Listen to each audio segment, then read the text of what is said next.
Hi everybody, thanks for watching this. I wanted to tell you this is a little time sensitive. Welcome again, everyone. And relax once more. You already know. You're already flowing into it. Feeling yourself coming into that beautiful space of love, of peace, of benevolence, of the beauty of your soul, unifying yourself more into all that beautiful soul that you are, sitting there, ready for another day of information, of the DNA layers, and for today, the Lemurian group that also lives in your Akash, in your Lemurian Akash. Breathe and allow yourself to expand more into the consciousness or even consciousnesses of your many lifetimes, of your experiences. They're all in you, in this now moment, in this quantum reality that is your real reality, that you are learning more how to move into it, to live in it, to be it. Your multi-dimensionality that lives in no space and no time. Feel more of those energies, vibrations, resonances, and higher dimension. Breathe. Allowing for more understanding, allowing for more light, for balance, for coherence, and for healing, to come more into your multidimensional vision and understanding. Breathe. And expand into it, merge with it, meld into it even more, even more. In a space of no beginning and no end, that is always in a circle, always in a circle of love. And from there, expand once more your heart, your multidimensionality, your beingness, to hear and feel and receive the love, the energy, the light from Kryon. Greetings, dear ones. I'm Kryon of Magnetic Service. This is what I will call the blessing channel, which means the first channel, of class number 3 regarding the 12 layers of DNA. It's a study that we gave you over a decade ago that first reveals the magnificence and the unknown potentials and energies of your own DNA, where we split apart into 4 groups, that which are the 12 layers of DNA. 12 layers that we constructed and described for you, that would make it easier for you to understand, perhaps, what is in there, that you didn't expect. This particular class, one of my favorites. And that is because it reveals something that at the time of the book was not fully understood. Today's class refers to the energy of 3 layers, which I called the Lemurian layers. I've said to those who are teaching that there's been so much more revealed about the idea, the perception, and the knowledge, and even perhaps evidence of the small continent of Lemuria. There has been so much given past that which was given originally over a decade ago that they should expand on that. I cannot emphasize, I cannot de-emphasize at all the importance of knowledge of how it began. Dear ones, if more of the planet cognized the idea of Lemuria being the starting point of civilization and the truth about it, it would change it all. Perceptions, where you're going, ideas, perhaps even doctrines. And the strangest thing that we see regarding that belief is this. We have told you that you've come from the stars.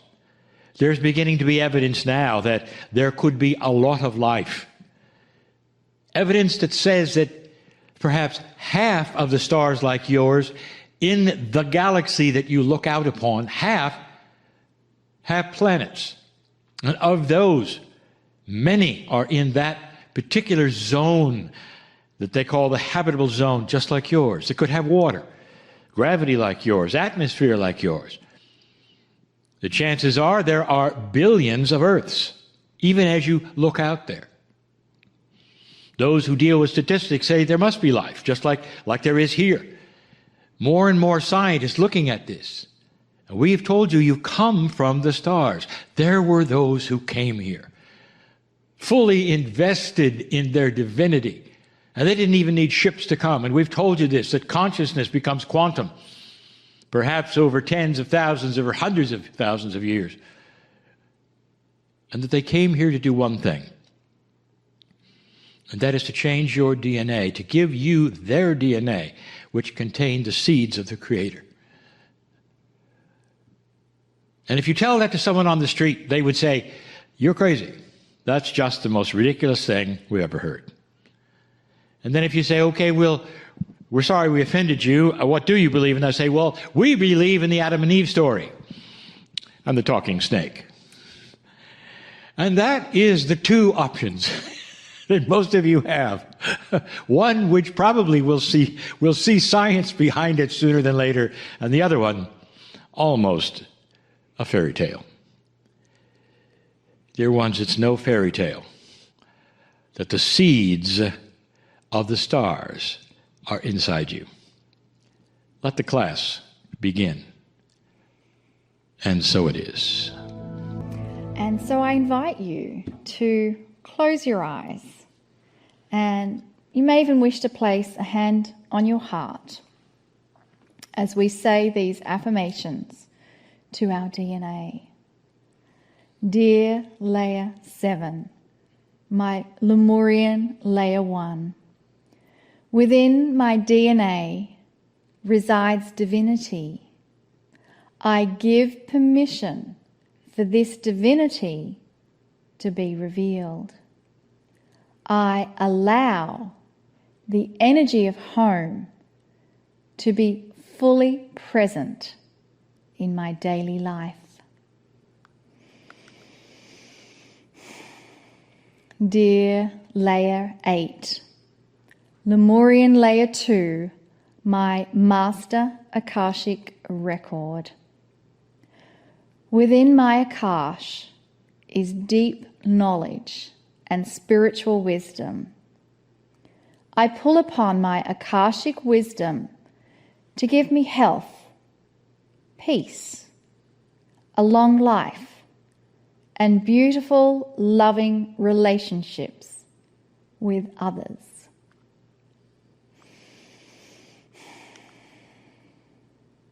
Dear Layer 9, my healing layer, the cells of my body carry an intelligence known as innate. I give instructions to innate to release the correct chemistry for me, creating peace, balance, health, and long life. I celebrate this cellular communication, and I am an active participant in my own healing. And in your own time, you may gently place your hand on your lap. And from this energetic posture, let us invite the beautiful, loving messages from Kryon. And so it is. So as we begin to bring the energy into a quieter place, a more receptive place, just let your body and your consciousness settle a little bit in this moment. And take a breath.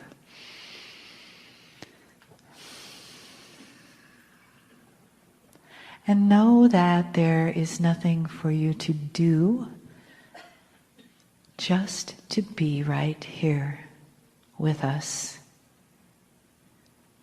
with the beautiful energy of love and family.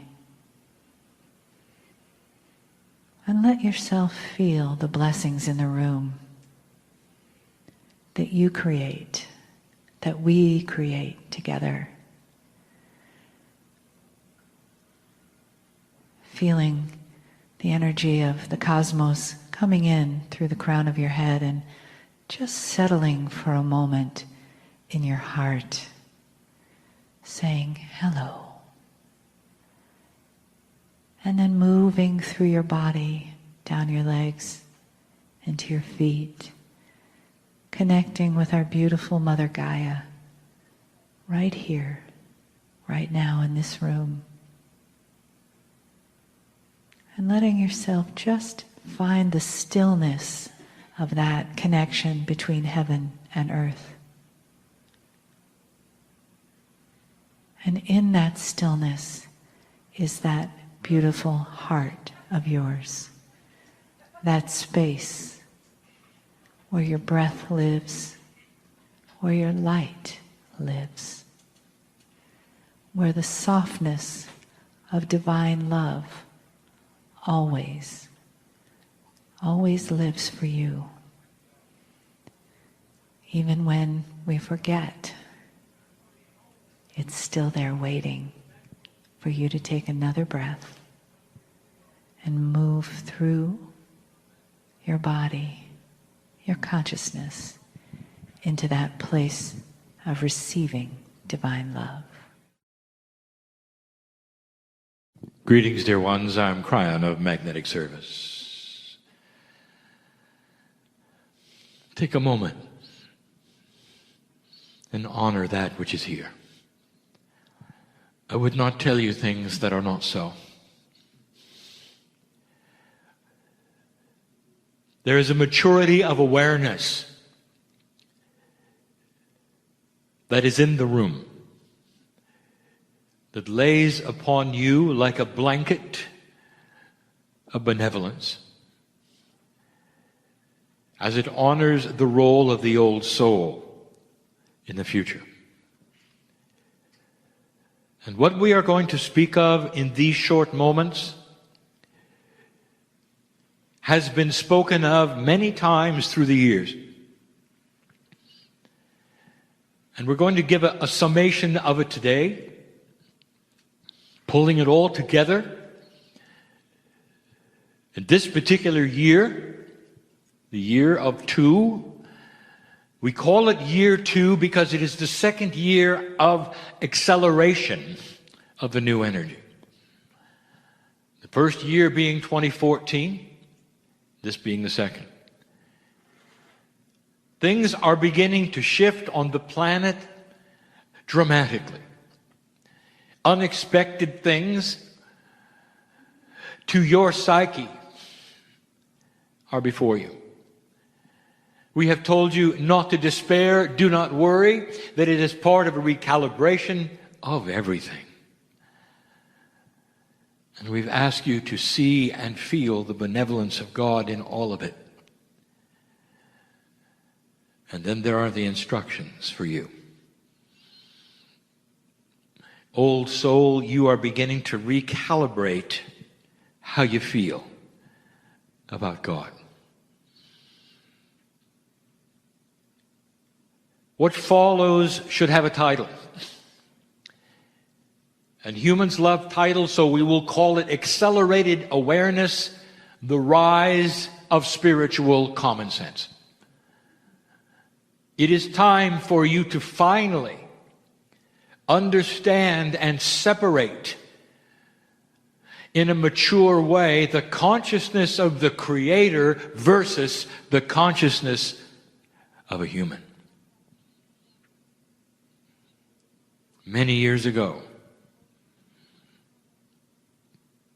I told my partner to write a book called Don't Think Like a Human. To this day, the title is catchy, and many agree that this would be nice. Now, it's a prerequisite. And we're going to give you a number of attributes. I'll even call them items that are things to work on and understand and to realize that are involved in everyday life, and you will relate to these things because they are how humanity has worked with God in the past. We've given you channels through the years that told you not to take the consciousness of humans and place it upon God. And this is another one of them. Only this one is maybe perhaps a wrap-up in the reality of what follows in your lives for you to take this information seriously. Pass it around. Give others the information, perhaps by having them read or listen to these words as we discuss a beautiful, beautiful system. Dear ones, how do you perceive God? In an old energy, that is to say, the energy that humans have always been in up to this point, there has been perhaps a bias. And the bias is that you think of God as a parent figure. You even name some of your religious leaders Father. And the paradigm of parenting, therefore, is what you would then apply to the Creator of the universe. It's the best you had. It's honoring in your mind. But dear ones, in the parenting and humans to children, you have also applied all of the other human attributes that parents would have, that fathers would have. And they would be a list that is endless. And they would all be human emotion. Anger. Punishment, control, do as you're told, authority, on and on. You have the idea that God is the shepherd and you are the sheep, and this has been used over and over in a very benevolent way of how you should then see the Creator of the universe. The father syndrome. It's the first one we tell you to break. Break. Break. There is no relationship like parenting when it comes to the Almighty. You are family, but we are not parents. We are the family with you. We are your best friend, your brother and your sister. We are spiritual lovers of humanity. There is no anger. There is no punishment. There is no punishment. Dear ones, your life here is by your agreement with the Creator in order for a test of energy, and that is all it is. You're not in a scenario of good and bad punishment. All of the things that humans do with humans is not what God does. How can we then show you or tell you? Can you understand the statement, the Creator of the universe is not a human? Does not have human consciousness, does not have human nature, therefore does not have anger, does not have punishment, doesn't want to control, and you're not sheep. Could it be any clearer? The closer you get to the source which is inside you, which is God, the more you will feel this arrangement we have. One single hand reaches out to you that is the Creator and is all that is, asking you to take it, not so you will be controlled as sheep, but so you'll be included in the creative source. The closer you get through your higher self to that which is this creative source which you call God, the stronger influence of compassion you will have on this planet. Like the masters that came before you, who were not angry and who did not punish and did not want you to be sheep. That's number one. Could it be any clearer? To change the paradigm of the relationship to the part of you which is creation.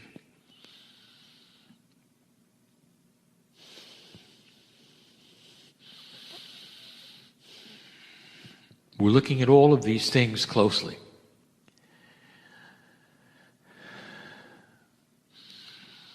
And we have so many of them.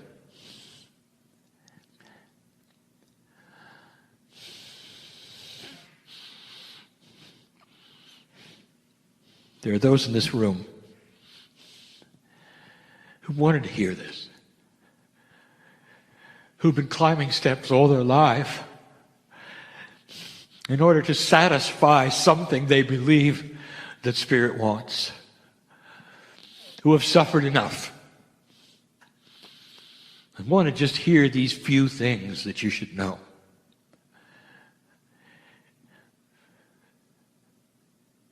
Dear ones, there is no hierarchy. Could it be that there is nobody in charge? It is a human attribute. Don't you understand this? In order for you to group together and accomplish anything, there's a structure. It's human. It's everywhere. There's always somebody in charge. Always. No matter where you go, no matter what you do, even the hermit in the field, somebody owns the field. Someone's in charge. Somebody has to be there. Even in the middle of the ocean, someone's in charge. You'll say, well, now it is Neptune. Or now it is Mother Nature. There's always a force above you. And you apply that situation, a hierarchy, to God. You have created that which is hierarchical even in the angels. You have master angels. You have ones that are in charge of others.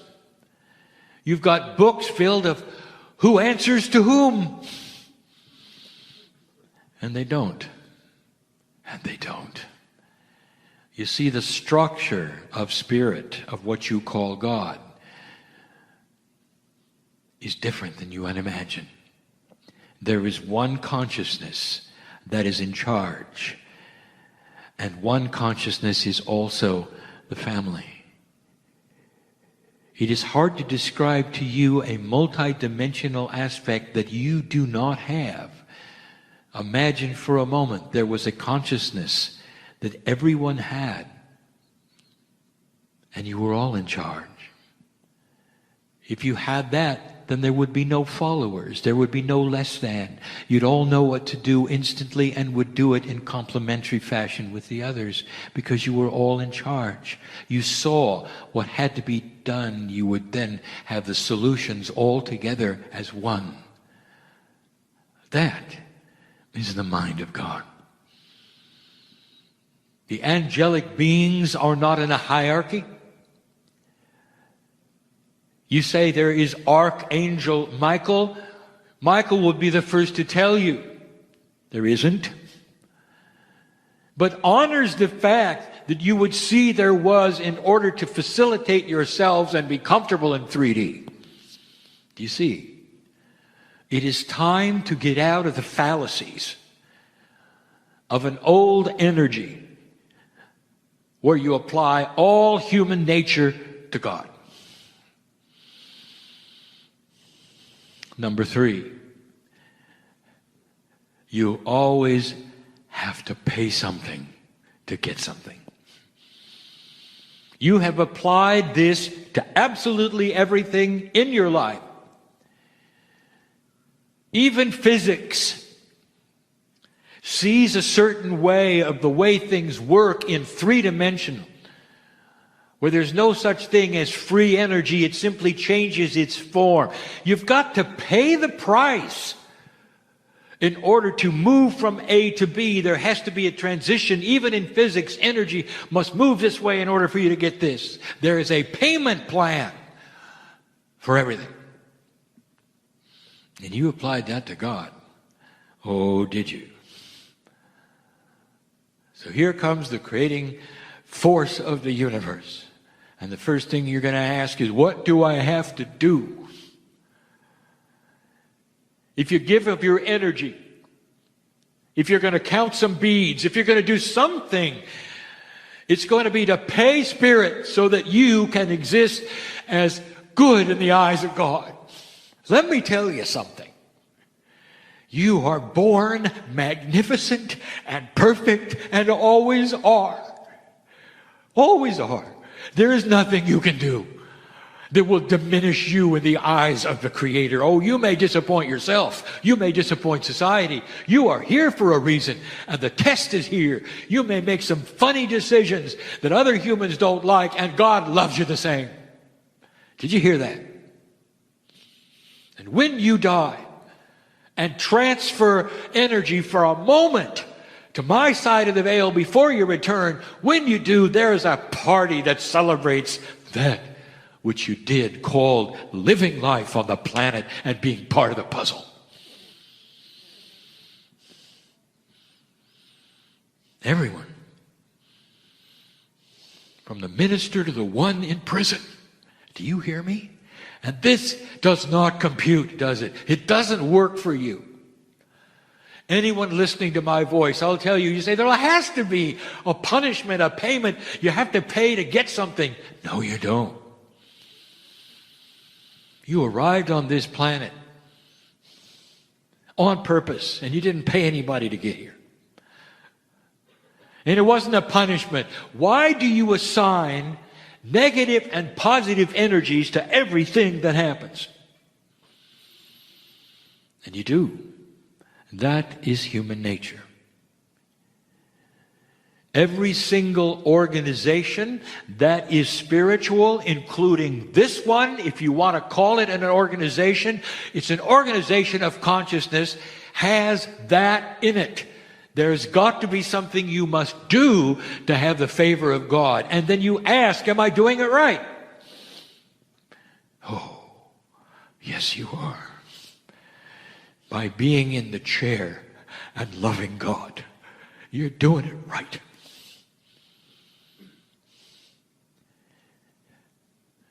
There are certain societies where human beings act like children who are spiritual and they don't know any better.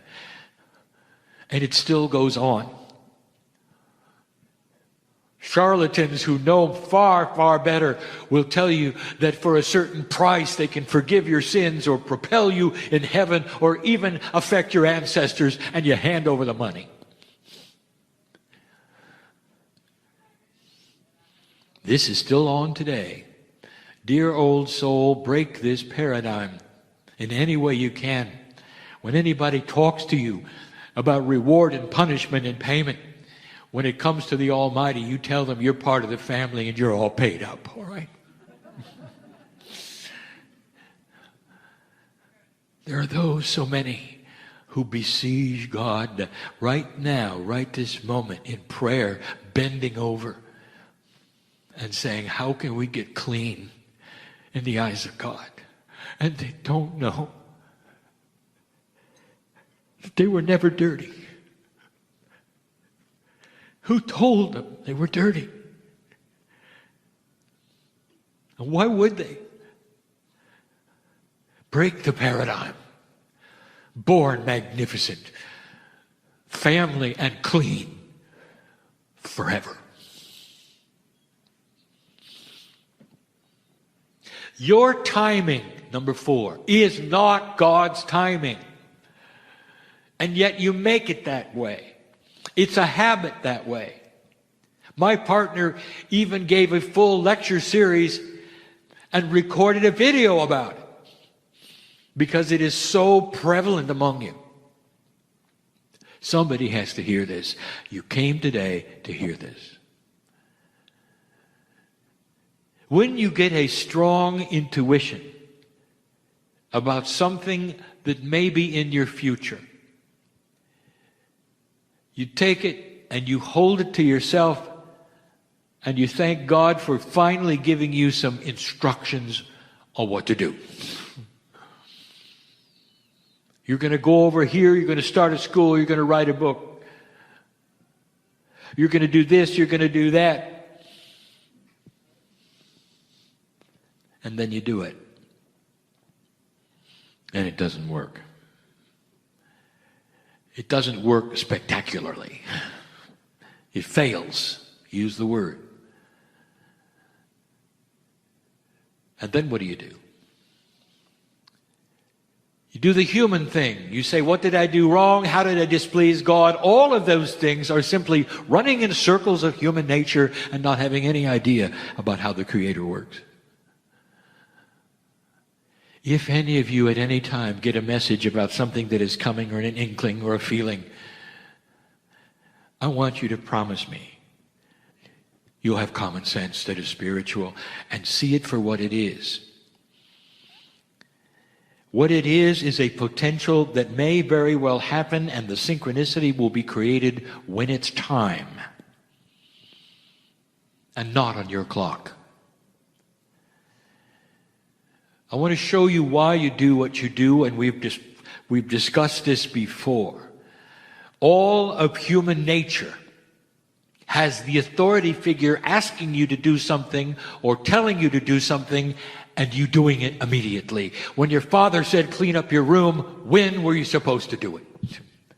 When your boss tells you they want something, when were you supposed to do it? And the answer is always now. So Spirit gives you intuition about something that's going to happen, something that's in the works, or for you, something you're supposed to do, and you instantly knee-jerk it into reality now. And it fails. Promise me that you will have the wherewithal and the maturity to say, thank you, God, for this information. It's beautiful. And I will wait patiently for the synchronicity that will begin to realize and fulfill this.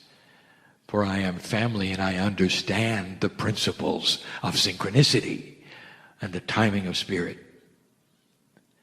I want you to see it in the bigger picture. These things that you are working on are potentials. You may be shown something far before someone else who will be part of it is shown. You're going to have to wait for them. For things to come together in a synchronicity, in a society of free choice, they also may change.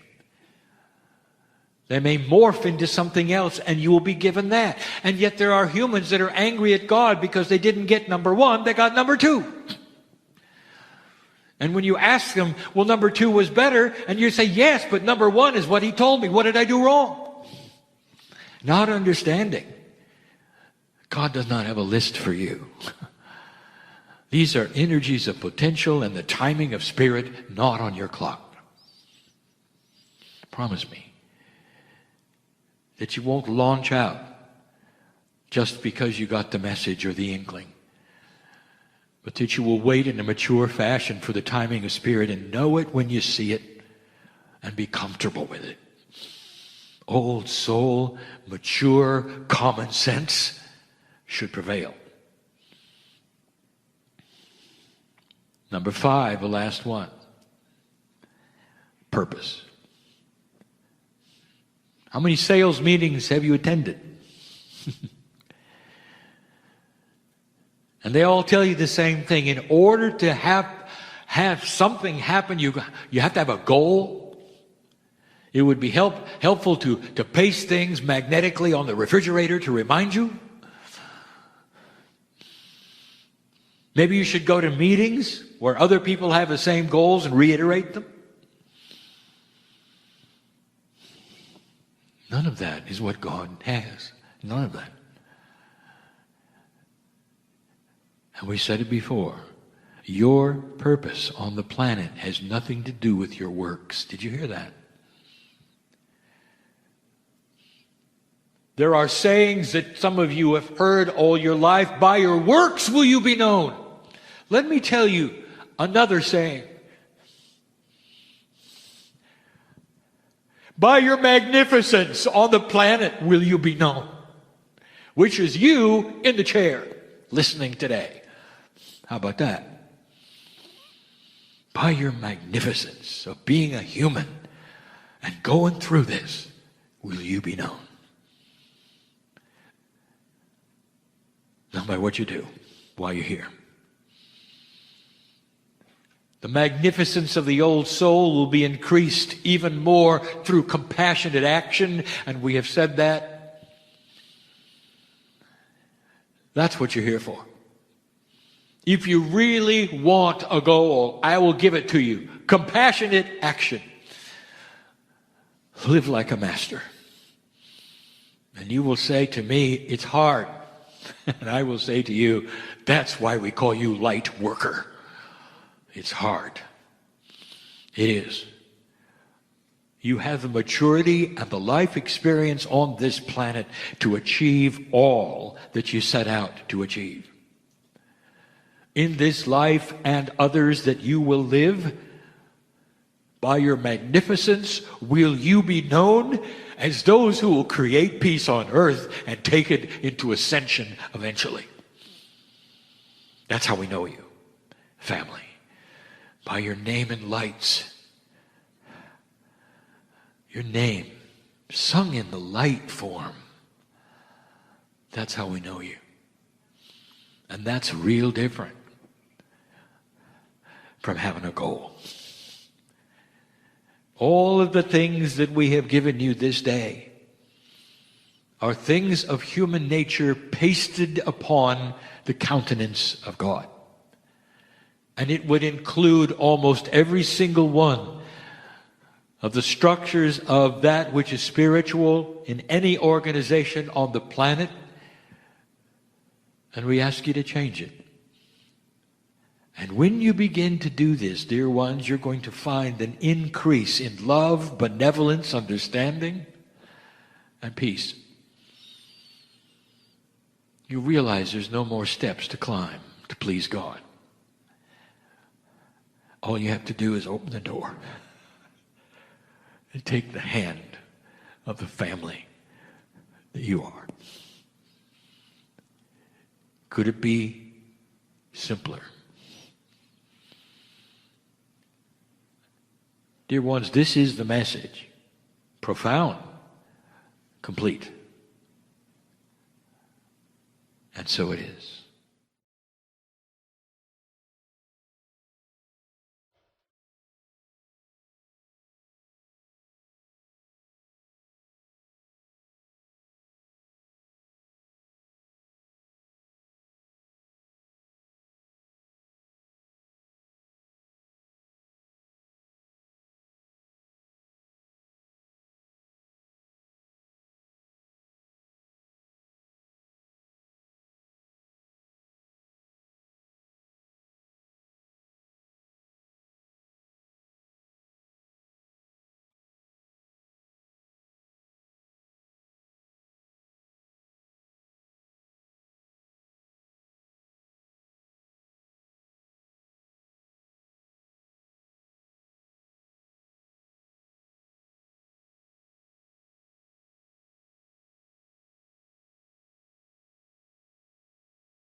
Hi, everybody. Thanks for watching this. I wanted to tell you this is a little time sensitive. Greetings, dear ones. I'm Kryon of Magnetic Service. We continue. The messages from the other side of the veil, they don't change because the channelers change. The message is the message. You could have a number of channelers in the chair passing. Between them, message to message to message. And if they're really tuned in, it's the same message. One complements the other. And the message of the evening, right now, is a plea for self-awareness. It's a plea to drop that which is the human part of you just for a moment. Today you were taught about coherence. You got to see the example and hear the testimonies of those who discovered that if they can bring coherence to their life even for a moment or two, imagining compassion, imagining love, the chemistry of the body starts to cooperate with them to the degree that it continues to generate it. For hours and hours, it continues to generate it. We're going to talk about spiritual chemistry, and there is both esoteric consciousness and body involved in something that, yes, even the pineal gland is part of. It creates a comfort in you knowing absolutely that you're loved. And yet you so seldom get there. That so much information is always going on in your mind that the whole idea of creating coherence starts to become viable, necessary, needed, so that you can stop the tapes, as we say, and start creating not a void, not a vacuum, but a clearing where you can stop everything and feel that which is your essence. And the essence that you have, every single one of you listening, everyone in the room, the real essence that you have is what you came in with. Dear ones, your chemistry and all that is esoteric in your body, your consciousness, and all designed on the other side of the veil to feel the presence of love. To know that this is temporary, to remember at some level what home is, and to create this as much as you can for yourselves. And in doing so, it creates it for others. And in doing so, the others create it for others. This is the prime directive, if you want to use the word, to find God inside. But there are so many who will say, I feel disconnected no matter what. It's really tough to stop the tapes. It's tough to even stop. Some have decided, well, you're going to do this through meditation. All well, all good, all beautiful. But then the meditation stops. There comes a time that it stops. And then you think to yourself, well, all I have done was to create spaces where I can be in touch with who I am, the other side of the veil. And that's really not what I want. I can't be in meditation 24/7. What is it that's going to allow me to not only feel this touch of the face of God in my life, but what is it that I could do that I could feel it all the time, no matter what? I can feel it while I'm cooking, while I'm cleaning, while I'm driving, while I'm at work, at the computer perhaps. Is this viable? Is it possible? Or does it have to be segmented into times when I'm aware and times when I'm not? What does that say about me? And yet, so many of you old souls are starting to ask that question, because you're starting to understand and realize there's something there. For those of you in the meeting, in the room, there's something here. And it's not a man in the chair talking. There's an enormous energy, a coherence of God, if you wish, that presses upon you right now. Some of you can feel it. And in this, what is the prime directive from the other side of the veil? Why don't you get the prime directives together? I'll tell you what they are. Love, compassion, unconditional compassion. Have you ever thought there might be a time in a meeting like this where you could do something, create a space where whatever you did would last a lifetime? Create some kind of coherence that's so powerful that it sticks with you. It sticks with you so much, that's all you want, because it feels so good.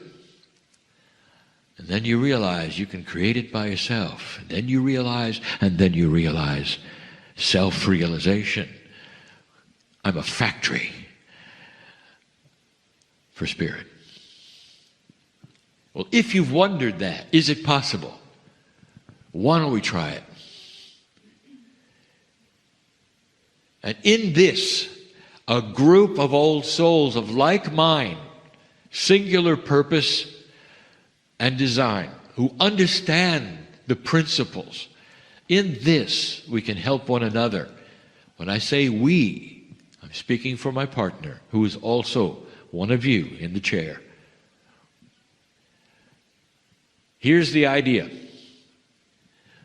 You're going to open yourself up so much that the veil for a moment or two would open to whatever degree is appropriate for you and your life, and you would feel, for the first time perhaps, unconditional centering, unconditional love, as though you were an infant, helpless, in a space you hadn't been before, helpless in a way that was good, because there isn't anything you could do, no matter what flailing, that could change anything you were. And in that helplessness, you would feel the love of perhaps the greatest mother, father, the greatest parenting, the greatest compassion and love, all the relatives standing around looking at you saying, this is magnificent. This is the definition of compassion. And it would be all around you.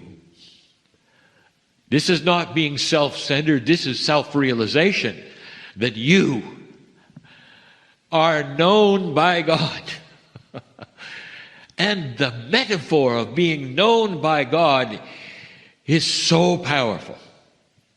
Not just known, cared about, loved. What gets in the way of you and this feeling is all of the training you've had that you can't go there. Or the training that you've had that says that God is real and loves you, but you can't go there. Not allowed. Or that perhaps you're not magnificent. Or perhaps you're one who is not worthy of the glory of the Creator. So why don't we just change that? For a moment, just for a moment. Are you able to drop the tapes, ignore the sounds around you, and create a timelessness for a moment that would let you feel everything that is yours from the other side of the veil? Stop the clock. Nothing is important. Just for a minute. Nothing is more important than the connection that you are built to have, that this shift is starting to move toward. Fast track this connection by this moment. We're going to turn it into a little meditation just right now, just for a moment. And if you're ready, let it begin right now. I would like to tell you something. You are known.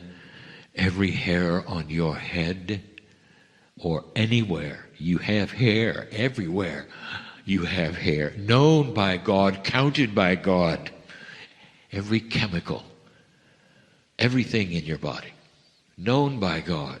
Shaking hands with that which is the Creator, whether you know it in your consciousness or not. That is how important you are. This creative source that you are looking at right now, face to face, eyeball to eyeball, is able to be with each one of you 24/7 in such a beautiful, personal, multidimensional way. There's no sharing where you have to have one human at a time. It's all together.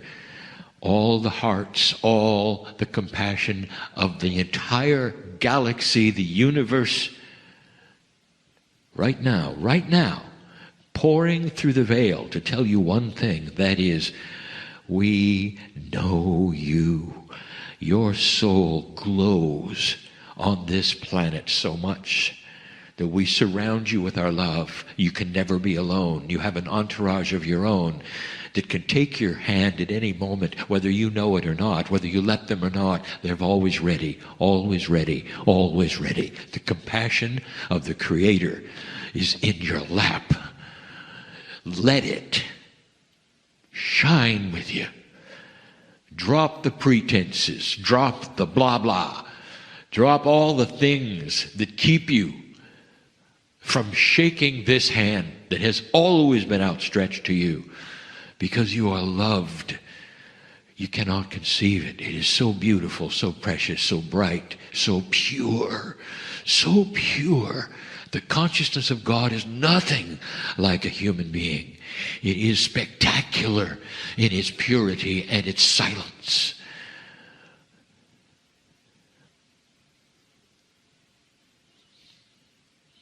This is who you are. Just for a moment. This is the real you. You're part of all of it. All of it. You're your own prophet. You're your own ancestor. So great is this. Come back slowly from this knowledge, this experience. And some of you will never be the same. Because it's a revelation. Nobody told you.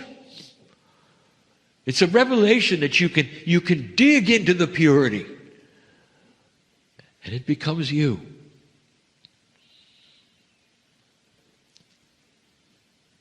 You've heard the expression, "Be still my heart," so many times. "Be still my soul," so many times. This is the expression that so many on this planet use. That would say, in the stillness of all things in your body, there is a revelation of God.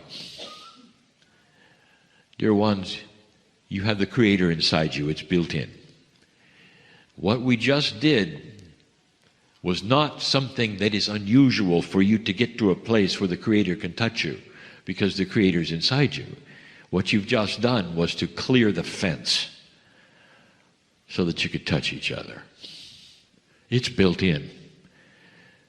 You can do this as many times as you want to. It's an effort for some and easy for others, but it's a measure of the coherence you have with the creative source. The more you increase this coherence, the more this planet becomes lighter in so many ways. The end result, dear ones, is not peace on earth, because peace on earth will come with this light and coherence automatically. The goal for the planet is what you do after you have peace on earth. For that's when all of the inventions can be brought to you, when stillness is something that you could have simply by going there. When the buttons are gone that would be pressed in you, that would create fear and anger, distress and drama. This is not a fantasy. Some have felt the reality of this. There are still cultures on this planet who are embedded in this so grandly that they can control even their heart rate. They know who they are. Dear ones, I close with this. Known by God, not just 3 words. This is actionable. That is a word that means it's real. You can act on it. It is something that exists. It's not that which is so esoteric, it's only in this room. It is something you carry from this place, and you live it. You live it.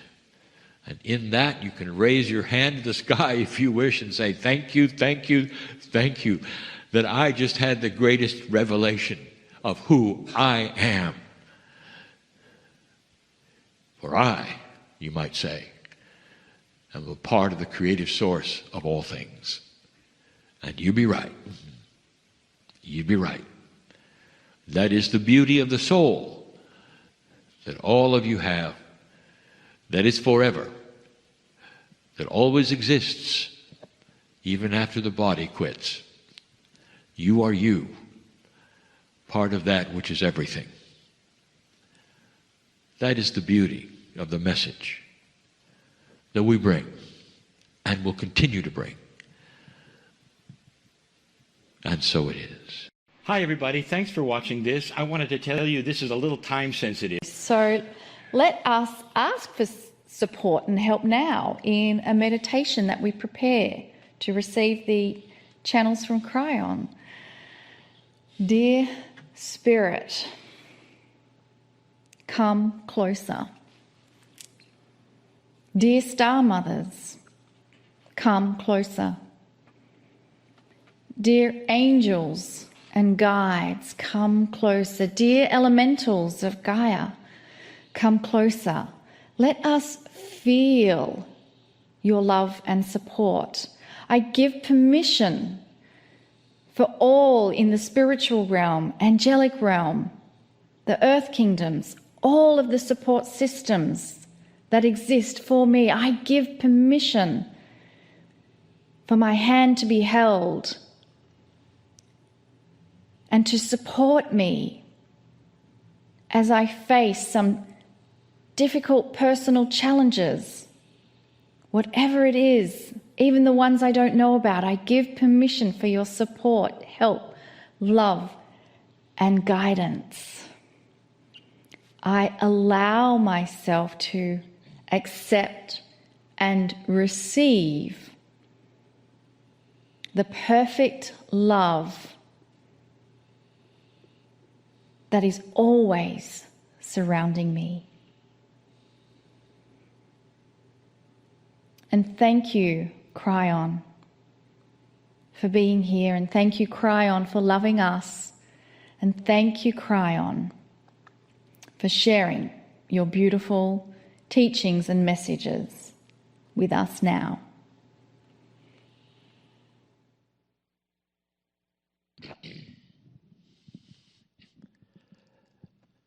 Greetings, dear ones. I am Kryon of Magnetic Service. Again, I will say to all of you, the family that is here, what my partner just told you in the question and answer series, he got that from me.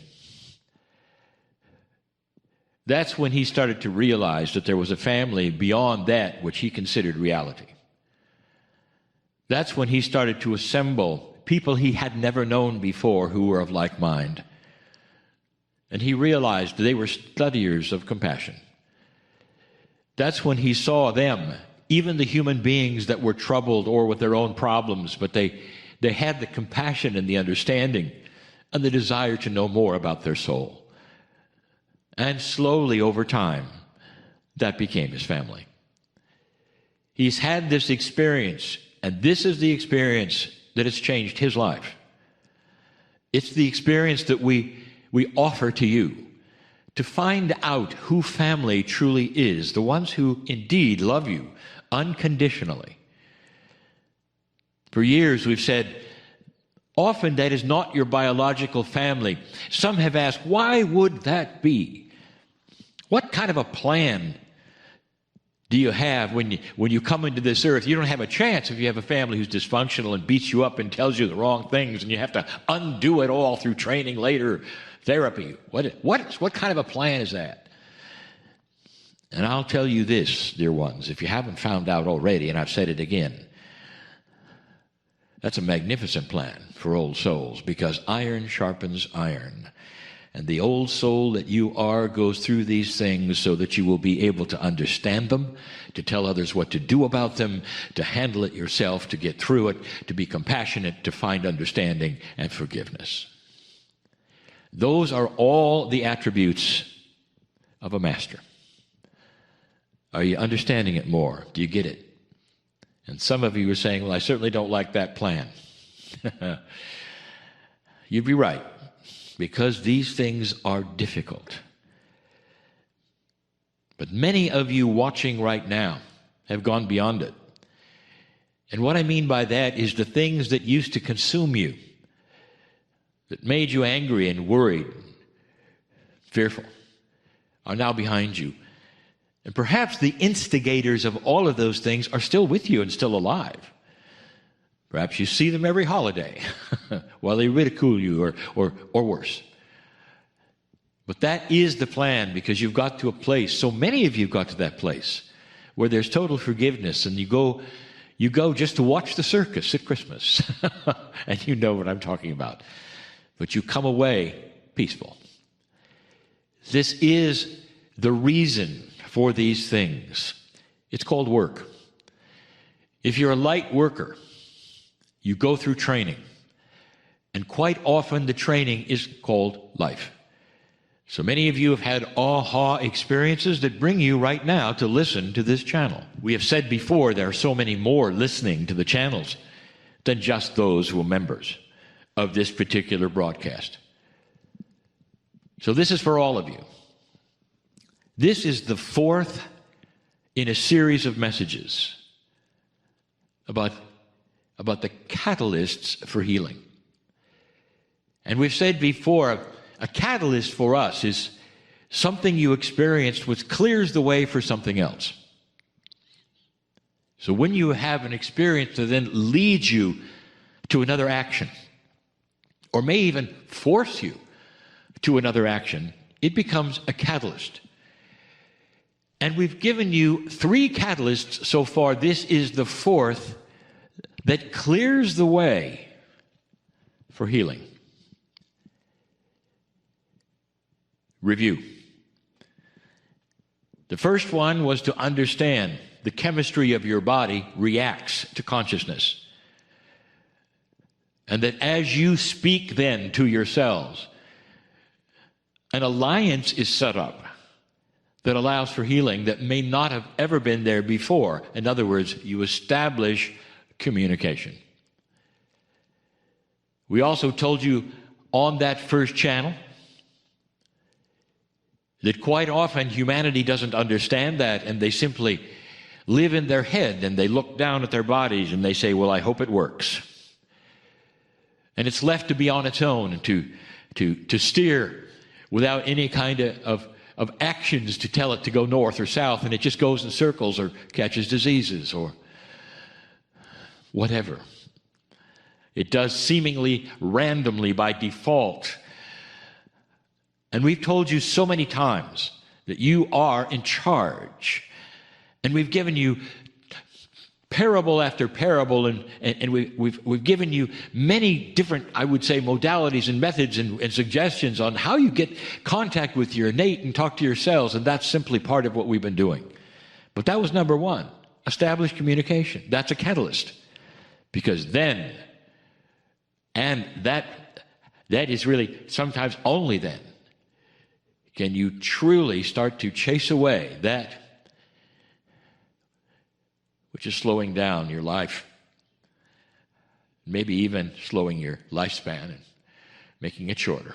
Fear, anxiety, disease, all those things. That was number one. We've given you some others, and you know what they are. And you can review them, but all of them have to do with changing something about you that would then make you, I would say, on a path where healing is far, far easier. We talked about the inner child. We talked about going to a place you remember where there are no worries and capturing it and bringing it forward to you. We talked about laughter in general. And we gave you example after example. Psychologists know it. Science knows it. And even some who make commercial products know it. That if you're in laughter, all the fear goes away and all the anxiety goes away, and you're in a place that's so different. That's a catalyst for healing. This last one may seem like the simplest, and yet it isn't. This last one word that you've heard all your life, and I'll give it to you in a moment, is not all that simple. In fact, it may be the hardest to achieve. I want you to just go with me for a moment, all of you, to a place that you might paint on your own, a picture of your favorite master on this planet, whoever it might be, a historical figure who you believe is a spiritual giant, one who you'd spend time with if you could. And if you paint that picture in your mind, and if you will, and you could be with that master, what is the result? If you would sit at the feet of this master, and that master would then either begin to speak or not, or simply sit with you for a while, what would be the result? How would you feel? What would be the one word that would describe, as you sat there, what would happen? What if you truly were in the thickness of a consciousness of a master on this planet who you might have read about or perhaps met in some way, in some vision? What is that they bring you first and foremost that is the most helpful thing? And the answer? Peace. Peace. Can you be in the middle of turmoil with everything falling around you and still have peace? The answer has been yes from every master who's ever walked this planet. And they may even tell you that's why they came. So that you could be peaceful knowing that there is a grander plan, that the things that you worry about are transitional. They truly are, even if you have a terminal disease. It isn't to say that it won't take your life. It's just to say, perhaps, it's not all there is. Dear ones, you have to think out of the box, and you have to think about the magnificence which is your soul. And you have to sit and be peaceful. We told you one of the attributes of a pilot, and the reason they want to keep flying and keep flying no matter what, is that when they get above the clouds, it's very peaceful. And they say it's always a nice day above the clouds, and it is. That is a metaphor, but ask any pilot, because that's where they want to be. Because down below the clouds and down on the planet is all the things they leave behind, all the worries, the troubles, even a disease they might have in their body. It all seems to be muted, almost in the background when they get above the clouds. We've said before that this is the most catalytic energy for healing. Healing becomes a byproduct of peace. When you can have the things that we have listed, when you understand that you're in communication with your body, when you understand you can contact that inner child of innocence, when you understand what laughter is all about, and then you can find that peace that passes understanding. In other words, there's no reason people would say, why are you so peaceful when all around you things are tumbling? And you can just smile. You could say, because that's who I am. And I happen to know, you could say, that my attitude of being peaceful will bring me answers and healing. It's so interesting. I said they're a byproduct. They're almost automatic. Did you know that? It doesn't then give you the possibility to read a book or to watch a video. It starts to happen because you're peaceful. Are you getting this? More than just a catalyst, these 4 items pave a smooth road where it was rocky before. But more than that, the things that eluded you start to come in automatically, including profound healing, including things like spontaneous remission, feeling better about yourself and feeling peaceful in all that you do. Just brings it on, brings peace. It brings healing, lack of fear. You raise your hand. Thank you, Spirit, that I understand now that I am part of a very, very large picture, and the masters are all around me. And now I am peaceful with all things. This is the reason I'm here. This is the teachings of Kryon. All that has occurred in 31 years comes to this day and this hour when we say again, we are in love with humanity for what you've done, what you're going to do, and the ascension of light that is occurring for all who wish to look right now. And so it is. Hi, everybody. Thanks for watching this. I wanted to tell you this is a little time sensitive. Greetings, dear ones. I'm Kryon of Magnetic Service.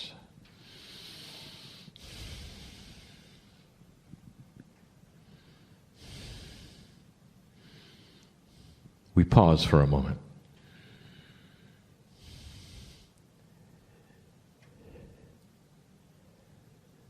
My partner steps aside, but he is still here. And this is a very difficult concept for anyone. When he speaks of it, it's difficult.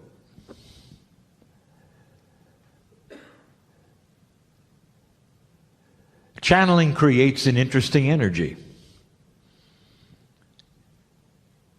It often affects things around you.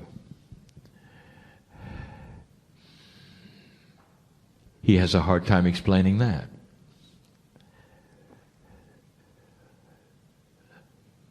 I want to talk about this. I want to talk about linear things. I want to talk about, again, assumptions. And it's all about you. Now, this is the end of a workshop, and I know that.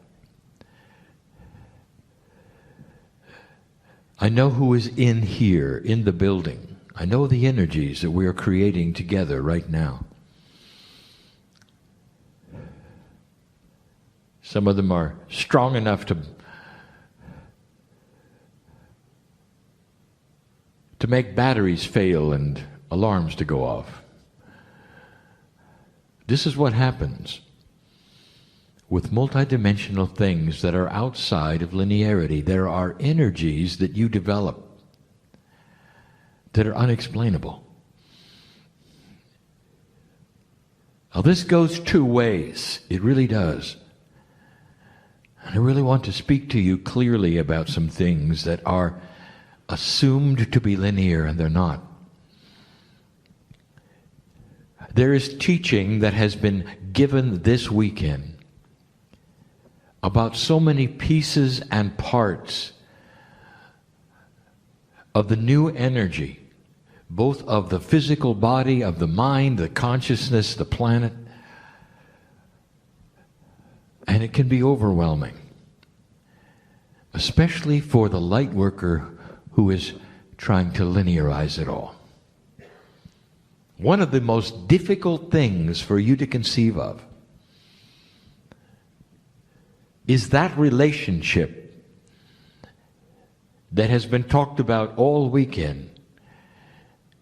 You have so many names for it. There's the higher self, there's the pineal, there's the innate, there's high consciousness, there's love. And the overwhelming thing about all of these is, as you listen to them, as you have teaching about them, you start to put them in boxes. Let me give you an example. Innate, the smart body for you, is connected to the pineal, and the pineal is connected to the higher self. It involves your intuition, and we have said through affirmations in this new energy are probably one of the strongest things that you can use for self-healing. For situational things, all manner of things. But then you've confused it with God. I want you to get out of the boxes for a moment and listen.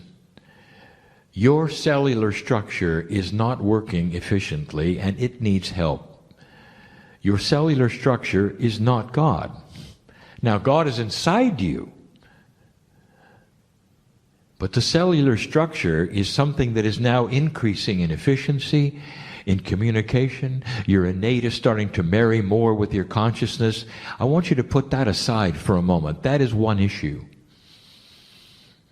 But the love of God, your purpose, your consciousness, your relationship with Spirit, that's a whole nother issue. Don't put them together. There are so many things that you want to put in a little box and then combine it with another little box in order to put another box on top of that box and say what comes first, what comes second, what comes third. If you do this, what happens over here?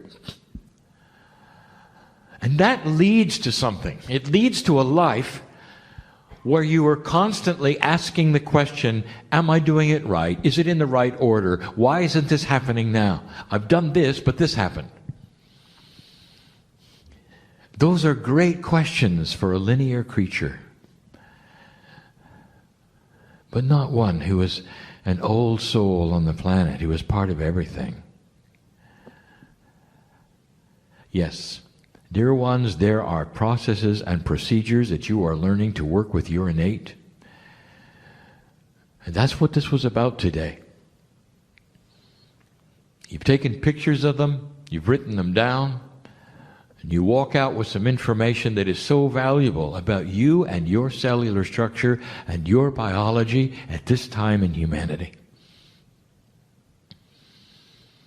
But dear ones, don't confuse it with the love of God. Listen to me. There are many here right now asking the question about what's next, why is this happening? And you're looking to the innate for the answer. Innate talks to your cellular structure. If you've got a health problem, you'll be talking to innate. But you're also going to talk to the consciousness that's connected to Spirit. Between the two of you, the innate, the consciousness, and that part of you which is the love of God, All of you together are going to create solutions. Not just one. But there's one big one, an assumption I want to talk about right now. It's difficult to even describe where I'm going with this. So many in the room, so many listening, are trying to find out how to get past something. How to get over the wall, perhaps, of fear.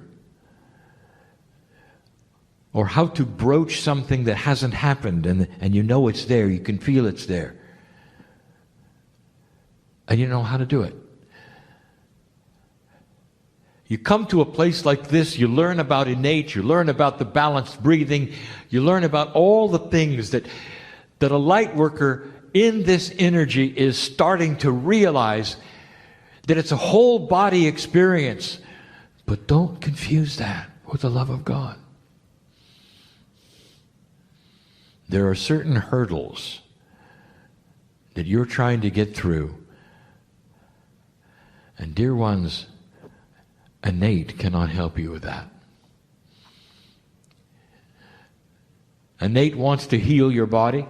Innate wants to pull on Akashic things to heal your body. Innate wants to work with that which has happened before, even in this lifetime, in order to change cellular structure. You need it. You need to live longer. But don't confuse that with the hurdle of fear. Especially the hurdle of enlightenment. I have got some information for you that is so difficult to communicate. So I want you to feel it. It's one of the only times that I have been in front of those sitting in the chairs where I've said, your language is not sufficient. I want to communicate something to you. A way to get through the hurdle. A way to walk through this, to get to that place that is next. So many of you are frustrated. I can see it in you, in the Merkaba. There is a frustration. You're just not quite sure of what it is. It goes beyond language. And so I'm going to give it to you, both with language and with what I will call the third language. Now, the third language is not a language at all. It's a catalytic energy of communication that Spirit uses with you that goes into the very consciousness of those who are ready to receive it. It's the big aha.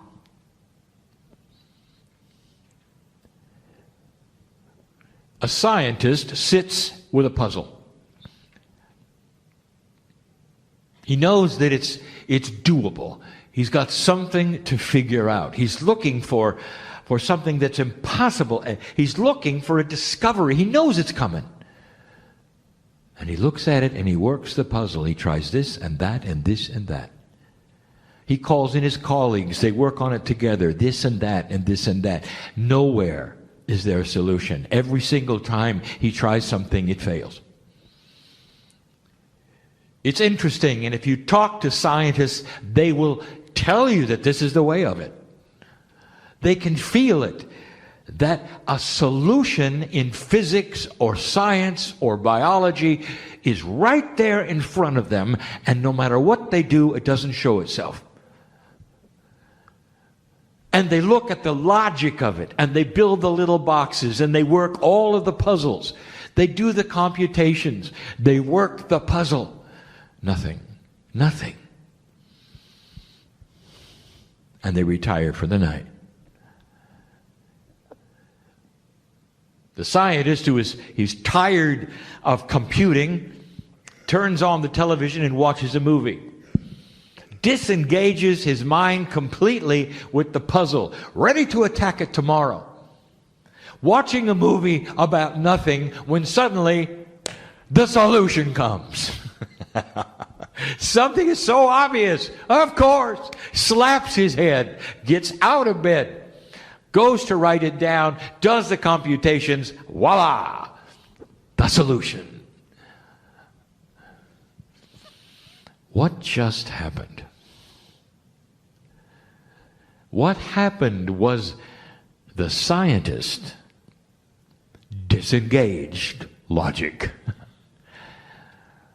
and accidentally, without even thinking about it, suspended every part of the problem that was in his psyche, dropped all of the barriers because it was no longer time to do the work.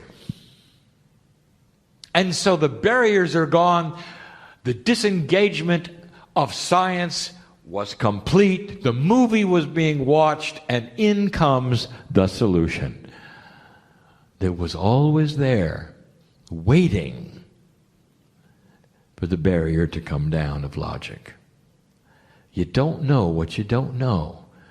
How can you possibly work this puzzle with things that you don't know about? Dear ones, you are overworking the puzzle.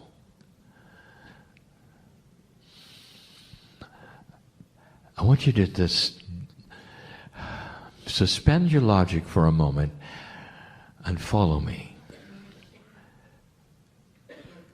The solution to what many of you are asking for lays there right now with your name on it, waiting for you to stop thinking about it. I want you to erase the whole idea of how do I. Because the very English synapse is wrong. How do I is not going to work with a multidimensional human being who is an old soul, who is learning things they don't know yet. You're learning things you don't know yet. So how can you possibly apply your three-dimensional logic to a puzzle that is beyond the logic? It's only when you suspend it and you give up and you say to Spirit, and Nate is over here, I'm working the puzzle, but what about the really big one? What about the fear of moving forward, of going to the next place, of overcoming this or this or this or this? And there's many thises as there are people. It's the spiritual that we're talking about now. It's the relationship and the communication we're talking about to God right now. It's about your life and your lessons and what you're here for. Don't talk to Innate right now. I want you to think about this, but not too hard. I want you to imagine, just for a moment, that the barrier that you know is there, keeping you from things, is slowly dissolving through no effort of yours at all, other than the intent to go beyond it.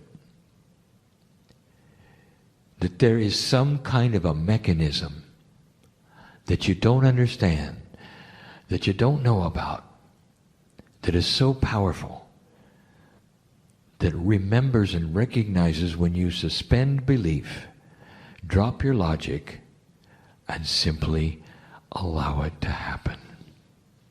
Like the scientist who had it figured out. There was a solution, but no amount of working the puzzle worked. I want you to combine this intent you have with the idea and the belief that there is a greater power of creation who knows your name, knows who you are, and is ready to help you right now. That greater power, and that is the creative source, has been with you all along. But the barrier that has kept you disconnected from it is the very thing you thought would solve it. Your logic, your survival, your smarts as a human being. Can you let it go? Can you just let it go? If you can see that barrier dissolving just for a moment, for no other reason than the fact that you're sitting here and allowing it, I want you to also vision the second thing. And that is the connection of your hand to Spirit coming out of that dissolving barrier and taking the hand of God. And you don't know why, and you can't figure it out. You don't know what's happened, and no idea. But suddenly, it's okay. Fear is a product of intellectualism. Did you hear that? It comes from the brain.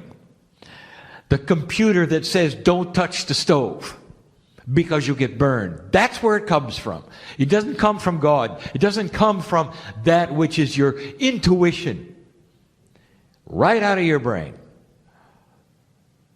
And it requires that the human being be able to disengage the very thing that has been their survival forever. You don't have to disengage and walk around without it just for the moment. You got to learn to balance the survival instrument with the heart, with the pineal, letting the trilogy work within you. There are people in this room who have been waiting to hear this who will heal because of it. Did you hear me? Aren't you tired of trying? Could it be this simple? And the answer is it's not simple to drop survival. But it's an elegant solution. When you figure it out and you slap your head and go, wow, all I had to do was let go. I'm talking to those right now who are here sitting in the seats, and there's thousands more who are listening and will listen to the message of who's sitting in the seats. This isn't for the masses. This is for you. I know who you are. Spirit knows who you are. There's a celebration, the fact that you came here to listen to this message, and some will get it and some won't. What you came for today can happen right now if you let go. Some of you will walk out of here saying, well, that was a nice message, but I'm not sure I can let go, and not aware that you did. Because it starts to change right away. And you'll feel it tonight before you go to sleep. I dare you.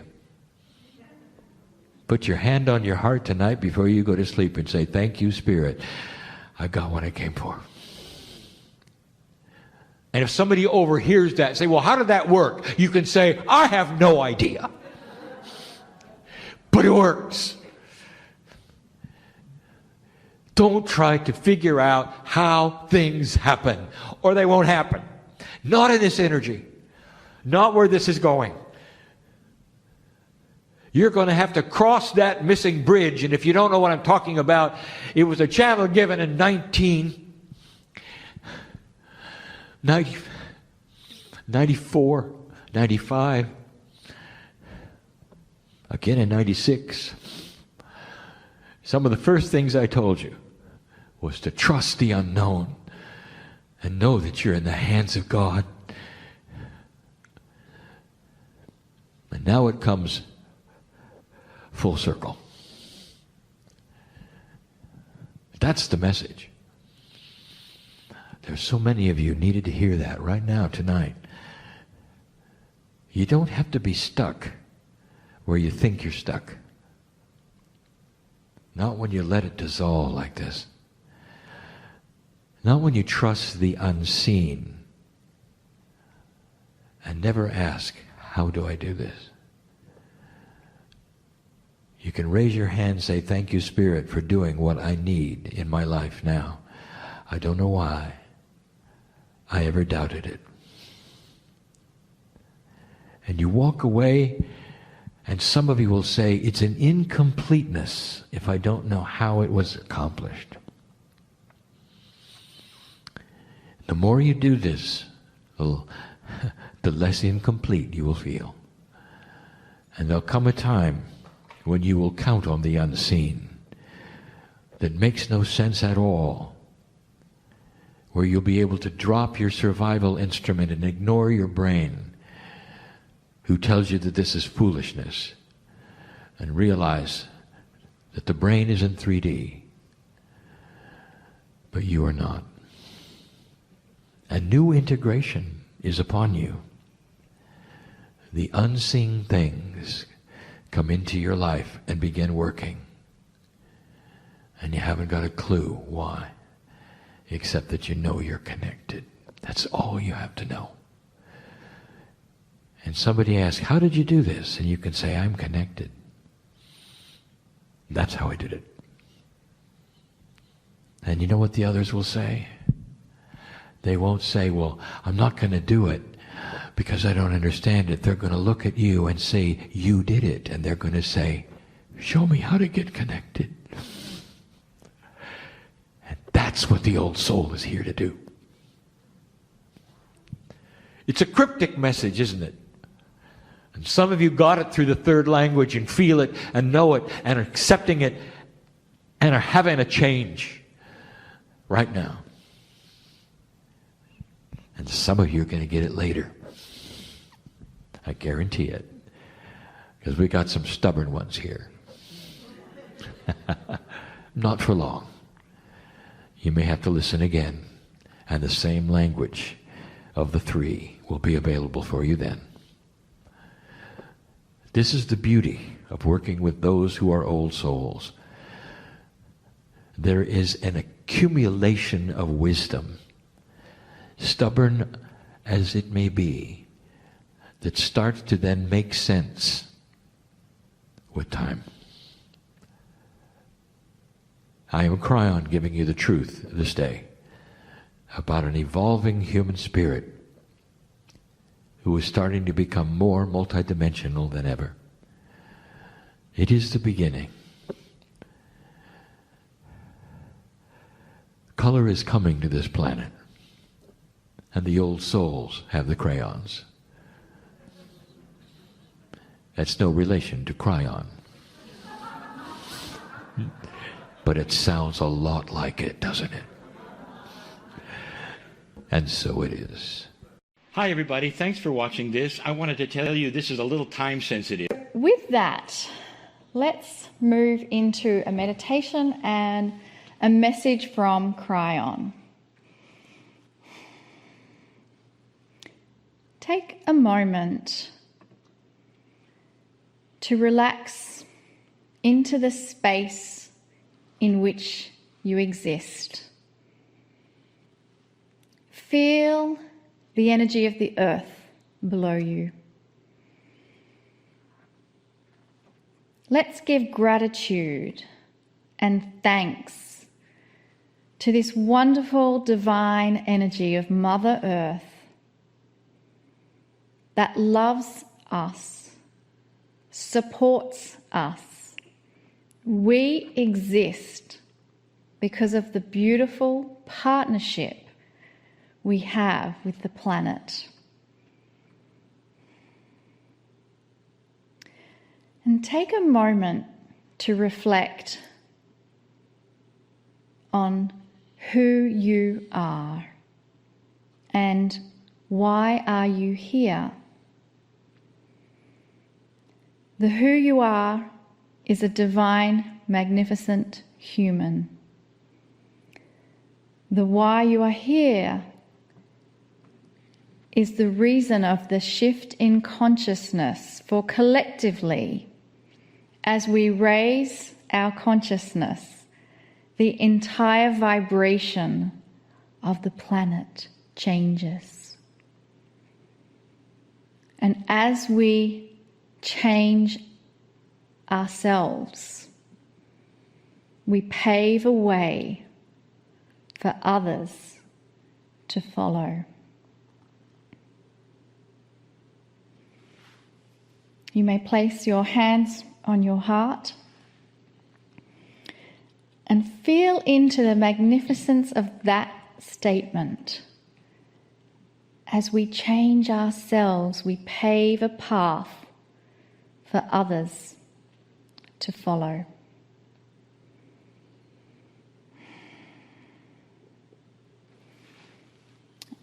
We now give gratitude and thanks for the message from Kryon that is changing our path. Greetings, dear ones. I am Kryon of Magnetic Service. Dear ones, this month we have been giving you 4 parts to a subject that I will describe yet again. This is part 2. And the subject is this: spectacular truths that make people question that which is true or not. Controversial they are.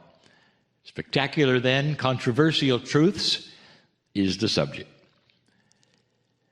And we have chosen 4 things that we have discussed before many times, but we are putting them together in this entire month for a reason. We're grouping them for a reason, so that you will hear them as a group and realize perhaps what we have said so many times.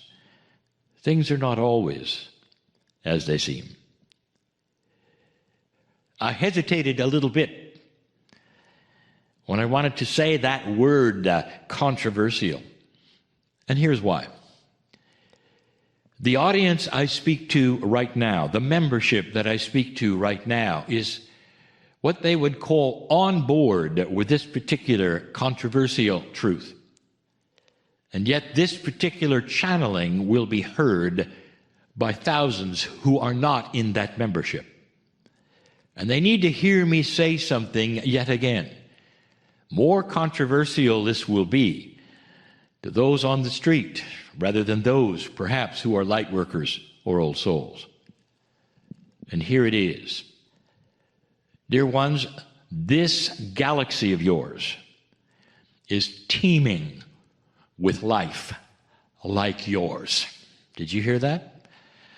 I'm not talking about microbes that you may find on the moons of the planets in your solar system. I am talking about those who may even look like you. A while back, we gave a full channeling about this. We told you the truths of science about this, that science and astronomy in general, those astronomers are looking for life because they now realize that the elements that created life on this planet in the form that they did and the reasons they did exists everywhere. So for you to think that you are alone completely in this galaxy and that there is no other life is really very comical. Like a man who perhaps grew up on a desert island because they were marooned perhaps with their family and they'd never been anywhere else and they've never had contact with anyone else, looks around on that island and sees the beach and says, I wonder if there are other beaches on this planet. Because they haven't seen any. And they haven't thought about the fact that what created that beach creates hundreds of thousands, if not millions, of beaches just like that one, everywhere. This is your planet. What makes this startling, controversial, is that they have not presented themselves to you as a society, as anything, and said hello. Now, there are those who would say, well, yes, we know that they have come and they've gone and whatever. I'm not talking about that. Dear ones, there are many things that you should understand and realize about this particular subject. So let us start at the beginning, but we condense it because we have given this before. The galaxy, all of it, is approximately the same age because it was created as one thing. Within the universe and the age of the universe, this galaxy is similar to other galaxies. But within this galaxy, the age of it is similar all over. The trillions of suns are the same stuff that made your sun. And the time that they've been there is approximately the same for so many of them.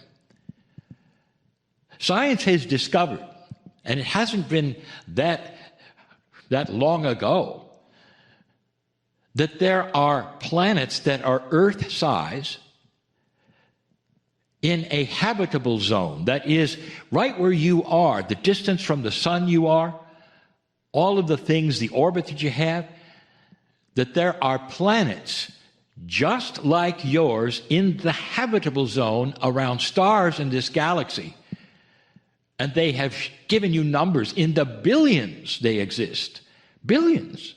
Not just a few.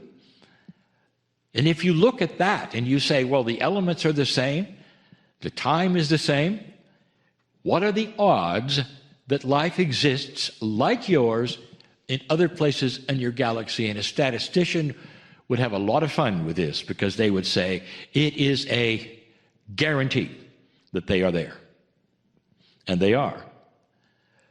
But still, there are those who postulate they don't exist because you haven't heard from them. Now, let me tell you fact number 2. Your biologists and those who study the earth will tell you that life on this planet started actually 2 or 3 times. And that it didn't get a start that lasted, and millions of years went by before suddenly it took, meaning that photosynthesis came along and life started and remained and has been there ever since. You had a late start, dear ones. Now this is something you can find in biology, in those who are the experts and talk about this planet, how long it's been there, how long life has been here. If you think about this, what are the potentials that the other Earth-sized planets in this galaxy, in that habitable zone like yours, did not have a several million year postponement of life in the development that you see now? The odds, once again, are in the favor that you are the new kids on the block. And you are. We've given you this information again and again, controversial, strange to so many. But then there's the scientist who is shaking their head going, makes sense. You haven't seen it. You haven't talked to them. But I'm here to tell you, as I have so many times, you have a galactic family that knows you're here. Why is this so spectacular?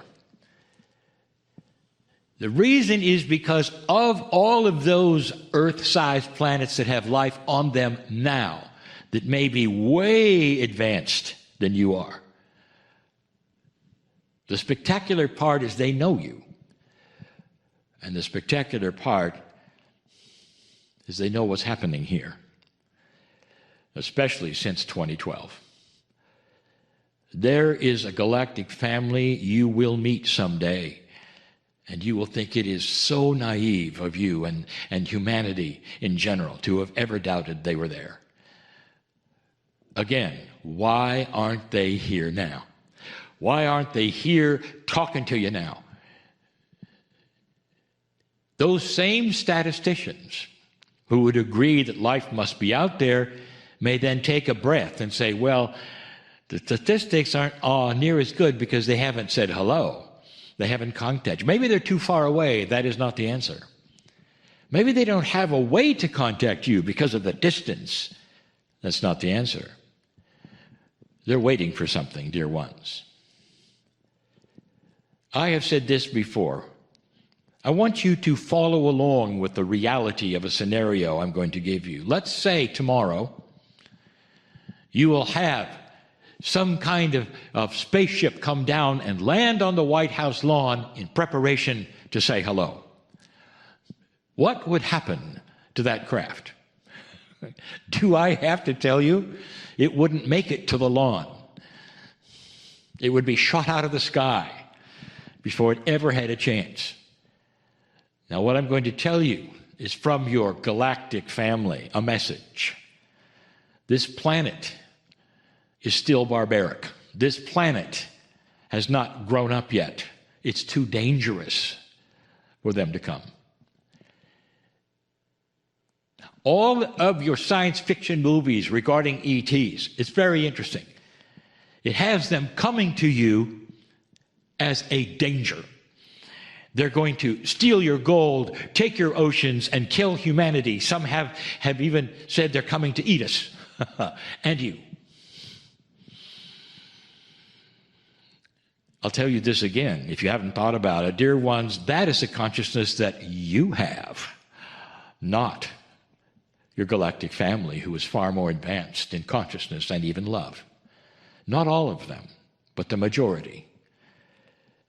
You are the dangerous ones. And it's interesting that you put upon yourselves the very stories in your scientific movies and your science fiction reflects your own consciousness of what you expect from the outside. Conquering, harm. When they finally meet you as the galactic advanced family, you will see compassion, love, because they have gone through what you are learning to do right now. So many have gone through a turnaround. They have the same creative force. That creator which created you and your soul created them and their soul. Did you ever think of that? What if you soul share on a regular basis with those from other places in this galaxy? What if you did? And the answer is you do. Did you know that since a soul is absolutely eternal, there's no beginning and no end? Did you understand and realize? Have you ever thought about it? Maybe you've been on the other planets yourself. Maybe you have what we will call galactic past life experience. Wouldn't that be something? Well, it is true. Spectacular, controversial, hard to figure out. How does it work? All of these things, dear ones, will come about in a way that will explain themselves as you go. This galaxy is filled with family, benevolent family. There are some, dear ones, who would visit this place called Earth and come and go because they can't stay, because they're not the ones that are coming later. The ones that are coming later will look a lot like you, and they will tell you stories about what they went through, which is much like what you are going through. Maybe some of those will be 1,000,000 years older than you, perhaps even more. They will be the masters. You will hear from them. How soon, Kryon, will I hear from them? And the answer is, as soon as you make those changes on this planet that we have told you about over and over, that are now only beginning to start. This is a truth, dear ones, a major truth. Spectacular it is.